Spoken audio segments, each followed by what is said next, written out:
murojaat qilmoqqa kechikdim rosti. Yuzimga bir qancha kulgular osdim. Ado bo'lmadalik xoyu havasda Allohim bir xilvat tilanib keldim. Bu ham o'tar degan fikrlar bilan, tilimga yangilik zikrlar bilan, mendagi bu ikir-chikirlar bilan Allohim bir manfaat tilanib keldim.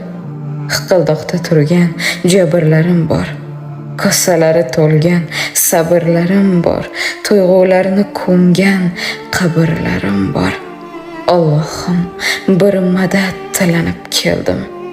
Qo'limni ochgancha ming ohlar bilan, tana va ruhimdek guvohlar bilan, bo'yimdan balandroq gunohlar bilan Allohim bir jannat tilanib keldim.